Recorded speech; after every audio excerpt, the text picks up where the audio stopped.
Welcome to the Enchanted Lighthouse, where every week magical stories and new adventures await. Join our group of 7 wonderful animal friends as they bring tales about friendship, mystery, and wonder to life. From unexpected guests to heartfelt conversations under the moonlit sky, each story holds a gentle truth. We are so glad that you are here. Now let us begin.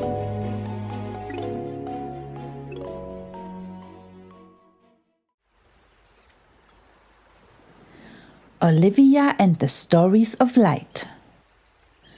Twilight at the lighthouse. The sea was calm and the stars were beginning to glow. Theo, Hazel, Milo and Lumi were sitting by the cliffs when they heard soft wing beats. It was just after sunset when they first saw her. An elegant owl gliding through the twilight, her feathers brushed with silver and dusk. She landed gently on the lighthouse railing, blinking at the soft glow that spilled from its windows. Theo rose with his usual warm smile. "Welcome," he said. "You've come a long way." Olivia nodded, a little uncertain. "I have heard this place holds light. Not just for ships, but for hearts. I wasn't sure if I belonged, but something told me to come." Milo twirled his bandana and grinned. "Anyone who flies in with starlight in their eyes probably belongs here." Hazel offered her a small acorn cookie. "You look like someone who carries stories," she said. Olivia tilted her head. "I do, not in my feathers, but in my mind. I remember things that others forget. I just don't know if that is useful." Lumi, calm as moonlight, simply said, "Sometimes the stars send us the right person at the right time. Let's see." The night without stars. That very night something strange happened. The stars began to blink out one by one. Lumi, the star reader, was troubled. The ocean seemed to lose its rhythm. Later, as night deepened, Lumi stood on the balcony, her flippers resting on the railing. But her eyes, which usually danced with starlight, were wide with worry. "The stars! They are gone," she whispered. "I have never seen the sky so empty." Theo looked up, frowning. "No light to guide the tides. No constellations to follow. Even the sea looks lost." Milo tried to make a joke, but it fell flat. Even he felt it. The stillness, the uncertainty. Hazel hugged her tail close. "I don't like it. It's like the world forgot something important."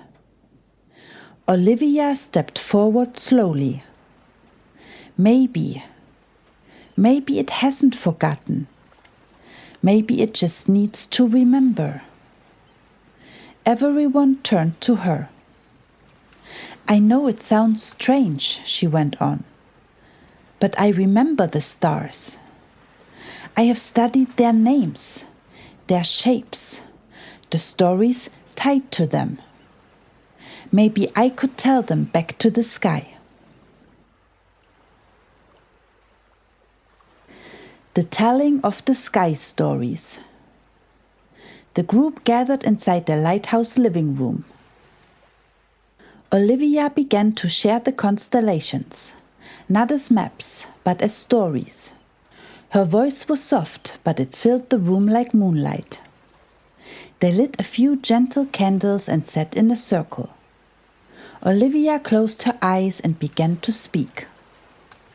She spoke of the sea crown, a ring of stars once worn by a queen who ruled with kindness. She spoke of the dolphin dancer who leapt across waves so joyfully that the stars followed him for fun. She spoke of the silver moth whose shimmering wings carried the last glow of dusk into the night, keeping shadows gently at bay. Her words didn't glow like Theo's light or shimmer like Hazel's lanterns, but something in them made everyone feel warmer. They weren't just stories. They were memories of things bigger than themselves. And slowly, just barely, the stars began to return. The return of the constellations. Back outside, the sky began to sparkle again. Not all at once, but gently, like shy lights remembering their way home. They stepped outside again, the sea calm now, the sky deep and dark. And then, a flicker, a tiny spark over the horizon. Then another, then another. The sea crown glimmered faintly in the east. The dolphin dancer shimmered faintly in the west. And high above them, the silver moth opened its shimmering wings, scattering silver dust that softened the night. One by one, the constellations returned. Not because anyone forced them, but because someone remembered them. Lumi's voice was quiet with awe. You brought them back with your stories. Olivia looked up, eyes full of quiet wonder. I didn't think remembering could be so powerful. Theo placed a gentle paw on her wing. Sometimes, what the world needs most is someone who remembers what it almost forgot. A place in the lighthouse. The next morning, the light of day spilled into the lighthouse. The others had returned from their errands and listened in awe as Milo recounted the night's events, gesturing wildly. And then she just said the names of the stars, and bam, they started to twinkle again. Olivia blushed. I didn't do it alone. I just remembered. Hazel passed her a warm cup of cocoa.